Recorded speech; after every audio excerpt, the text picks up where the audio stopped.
Hey everyone, Joshua Kirk here with you once again, and now it's time for episode 270 of Album of the Day, in which for today's album review, I'm going to talk about who I believe to be a Tennessee rapper who has gone under many monikers over the years, either as a rapper, a producer, or a person behind the label.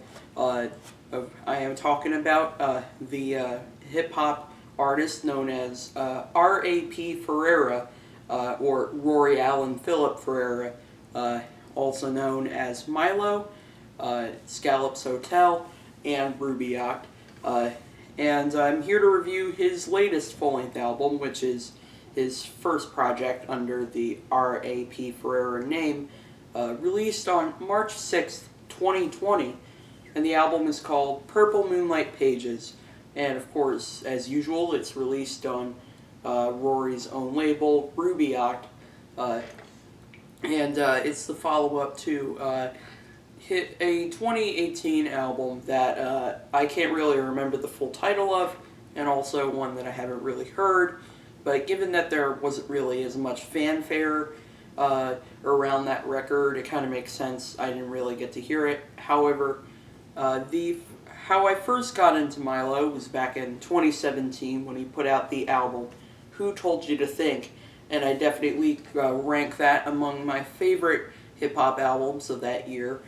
Certainly the one that seems to be kind of his breakout album, the one that seemed to get a lot of attention from the public.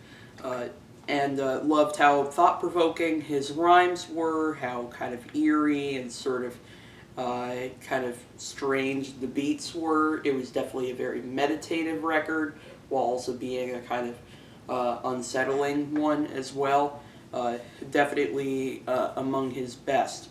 So now he's back with this project as R.A.P. Ferreira, and kind of like with Who Told You to Think, a lot of people seem to be raving about this record, including people on YouTube that I really like, so I decided to check this album out, and man, was I impressed with what I got to hear. Like, this record, you could say that, you know, Rory just changing his rapper name is kind of, you know, is not really adding much to the album. However, he does try a few new things on this record that definitely make it seem a little less like a Milo record. For one, there's some live drums and live bass on this thing. There's definitely a lot more live instrumentation to be found on here, so this is definitely his jazz rap opus right here. And this right here, specifically the people that he has on here are called the Jefferson Park Boys, which does include Kenny Siegel, who, you know, you may have seen his name on quite a few other indie rap projects in recent years. And also, I will say that this album is definitely one of Rory's more experimental albums thematically, and not just musically. I mean, this is definitely kind of like, you know, he's essentially the Shakespeare of hip-hop in terms of his poetry, where you can't really decipher what message exactly he's trying to get across, but yet the way that he, just the feel of his words and the way that he uses them is just like, you know, it's art, I will say that. I love the way in which Rory introduces this record on the opening track, Decorum, where he sort of introduces himself in a very kind of artsy way, while also introducing the musicians joining him and, you know, turning their introductions into very memorable pieces of poetry. It makes it feel very intimate, for sure.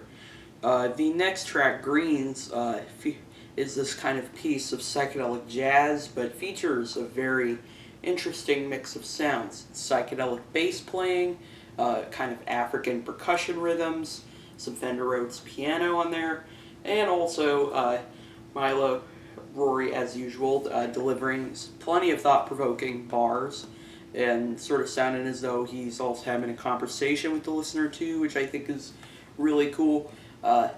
Perfect example of, me not really understanding what Milo is saying, but at the same time, just kind of, really sort of latching on to his words at the same time. Like, they're quite beautiful. The next track is one of my favorite cuts here, NONCIPHER. Love the beat on this track. Very playful piano playing on this track. The drums, I think, keep nice time with it. Very kind of quaint saxophone sampling on there too. And plenty of thought-provoking lyrics on this track that definitely really, Rory does not need to do much in order to just really get me to think while I listen to his music. And of course, there are a few memorable spots where he does name drop a couple of pretty memorable characters, including, name dropping Polonius from Hamlet at one point, as he's talking about, not wanting surprises behind a curtain. The things take a much darker and slightly more unsettling approach on the track Omens and Totems. Track features these very tense, kind of horror movie inspired synths that open the track, as well as Rory doing this little very meditative monologue. So this definitely will remind some people of moments like Poet, Black Bean from Who Told You to Think, the very meditative moments from that record. It's a record, and the way that the drums introduce themselves after about a minute-long intro, I think, is definitely very nice. And I could definitely see from the lyrics and from the title that Rory is sort of rapping from a place of darkness a little bit, and then even going as far as to sing kind of demented outro at the end of the song. Oh my life, oh my life. It's a very surprising moment on the record, and really is one that I'm absolutely welcome to. Welcome to the song U.D.I.G, which stands for So the song U.D.I.G, which stands for United Defenders of International Goodwill, is definitely, by contrast, I think, a much more joyous moment on the record. I mean, I could definitely tell from listening to this track how much fun Rory and his collaborators are having on this project. Rory is just having a good time here. You could tell by the very passionate sort of performance he brings with his flow and with his bars, and also the drumming is fantastic. Love the very hypnotic keys that come in about halfway through on the track. It's definitely a little burst of joy. But even more hilarious is the track Laundry, which is easily one of the coolest, most sort of clever songs I've ever heard about house cleaning in a little while. Even sort of personifying the different things that Rory is throwing in the laundry, whether it's underwear or socks or something like that. Sort of saying that you all can have kids and you can all have a family and stuff like that. It's just so playful and very funny. And also, he even goes as far as to, wonder if Chance the Rapper does his own laundry too. Love the beat. I think it's very playful. The pianos are very fun. The beat actually kind of sounds like clothes, sort of, swishing away in the laundromat. And also the sampling of clothes in the dryer are very creative as well.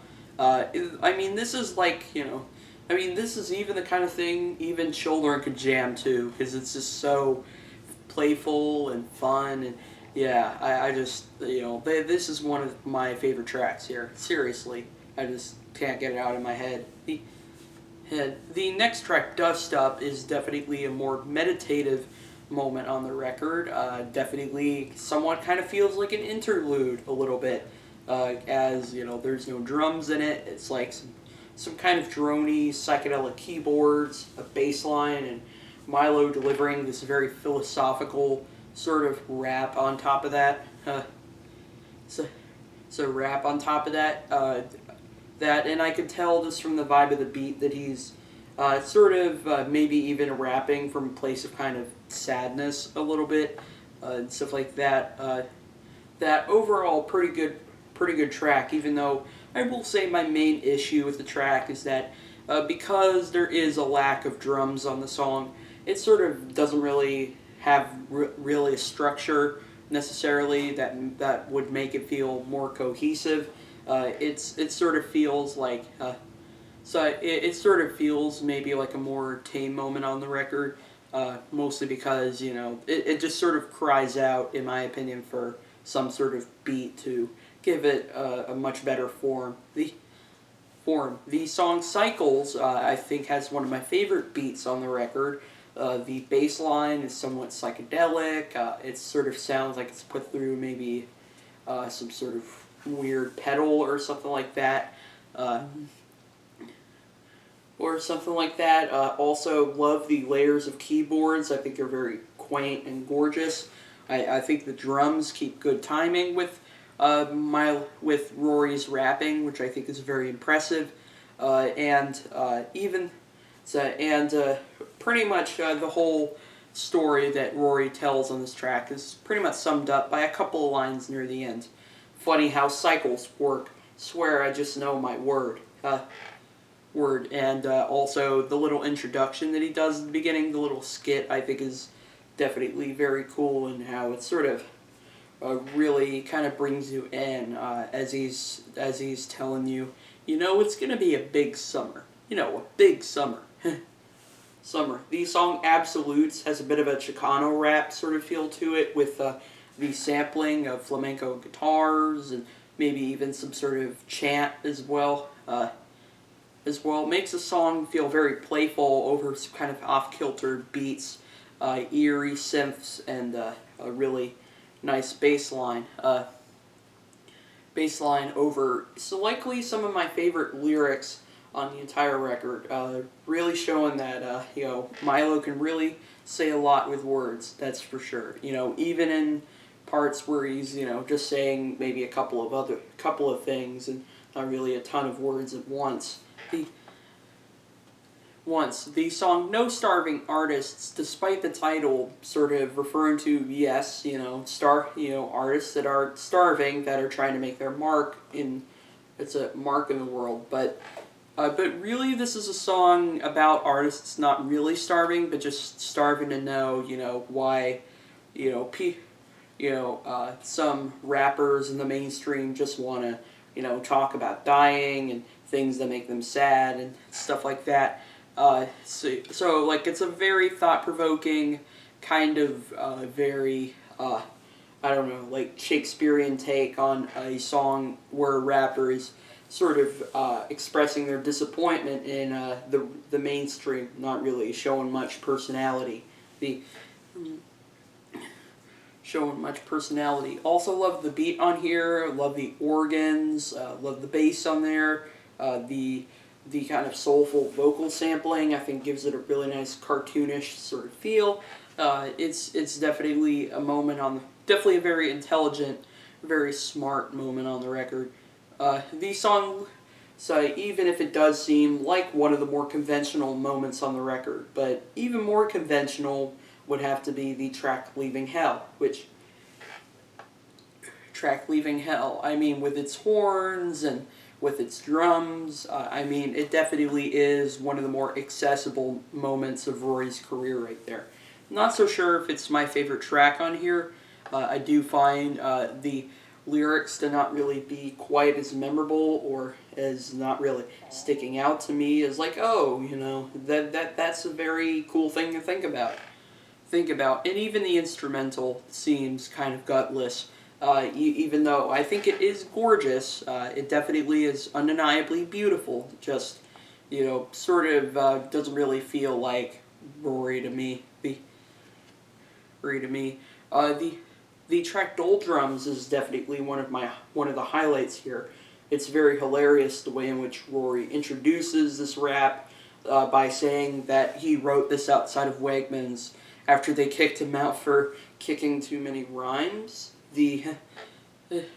Too many rhymes, and sort of talking about his place in the world as a rapper, and sort of reflecting on how moments like being kicked out of Wegmans sort of kind of reflect sort of how he feels a bit like an outcast at times.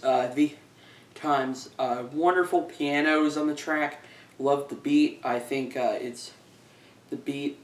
Rory delivers one of his best flows on the record, and this track also has one of my favorite lines on the record, which goes, "Superstitious metaphysics stained with humdrum. All my homies suffering the same conundrum." I mean, it very much sums up the message that Rory is getting across on this track. The song, An Idea as a Work of Art, however, is actually one of the more aggressive moments on the record, and I don't mean because the beat is aggressive. I mean, the beat is pretty mellow and kind of psychedelic and jazzy, but the flow Rory delivers on this track is like one of his most insane I've heard from him yet. He just sounds so urgent, and he really wants to, get his point across with his words. After all, he is on a quest to get open and free. Also enjoy Mike Ladd's guest verse on the second half of the track, which, even though he seems a little more chill on there, his flow, I think, he very much complements what Rory was doing on the first half of the track very well. Very well. Also love the beat on here. I think it's beat on here. The Fender Rhodes piano, I think, is very, very nice on there, and the beat really manages to keep time very well with the two rappers on here, which I think is a really big selling point on this record for me. The song Mythical is definitely one of the more fun moments on the record. Very playful trumpets, gorgeous horns on there. Some of my favorite drumming on the record turns up on this song. Once again, I can definitely see that the Rory and his collaborators very much enjoying themselves as Rory is delivering one insane, thought-provoking line after another. The song, however, things take a kind of a sadder turn beyond that point. The song Pinball has these very mournful, kind of dreary strings over a kind of sparse beat. However, another track on here I find to be kind of underwhelming. As the lyrics don't really stick out to me like they do on other moments here, and also the beat kind of fails to keep time with everything a little bit. Like I wish it had maybe a better structure. However, I do really like Open Mike Eagle's guest verse on the second half of the track. But then again, Mike Eagle pretty much doesn't disappoint, so it's no shock I would say that. The song Golden Sardine, I think, has a very beautiful instrumental in here. Great pianos. Love the funeral horns incorporated into the beat. I think they very much channel the sadness that Rory is showing here, I think, very well. And then we have the song Row Talk, which easily has one of the most, harrowing instrumentals on the record. And I don't mean harrowing like in a super distorted, chilling, punky kind of way. I mean more like, the song, the song is just so dreary and kind of depressing in terms of not just its lyrics, but its beat as well. From the fingerpicked guitars to the mournful woodwinds to the beat, which feels kind of sparse and cold. The guitars on this track kind of remind me of something out of an Elliott Smith record. In fact, I'm very positive that Elliott Smith may have even been sampled on this track. I mean, tell me it's not Elliott on there. I have been listening to Elliott Smith ever since I was 14, so I've heard enough of his music to know that distinctive, sort of very fragile fingerpick guitar sound. So that's definitely what I'm hearing on this track. Great lyrics on here. Even the intro definitely sees my Rory very much. Yeah. Very much indicating that he's in a state of insecurity here. It's definitely one of the highlights here for that reason. Then the album closes with the track Master Plan, which starts out with what sounds like Rory and his bandmates doing this little playful banter kind of thing before eventually going into the song. However, if I had to pick one moment on the record that I think is definitely the weakest on this record, it's this track. For one, I think while I do appreciate the rawness of the recording, it does sort of betray the track from coming off as anything memorable or really anything that important. Important, even though Milo's singing on the track, I think is okay. And the stylings of flute that are incorporated into the instrumental, I think, are very lovely. So very lovely. It just sort of feels, but I will say, probably the biggest reason why this track is a bit of a letdown for me is, is that Rory's lyrics are not at their most thought-provoking or at their most interesting here. It sort of feels like a very tame moment on the record. But overall, I think this was a very good album. I think Rory was really on to yet another excellent step forward in terms of its poetry. And I'd say sonically, it's likely his most dynamic and ambitious to date. I think that this is a record that totally deserves some critical acclaim, like Who Told You to Think.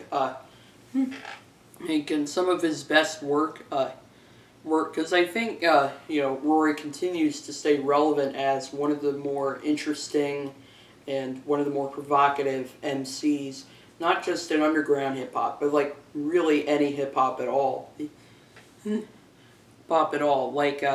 Not really for everyone. If you just want something that's going to be straightforward and accessible, this probably won't be your thing. But if you're your rap music, very lyrical, stuff like that, I know I certainly do. Definitely check this album out.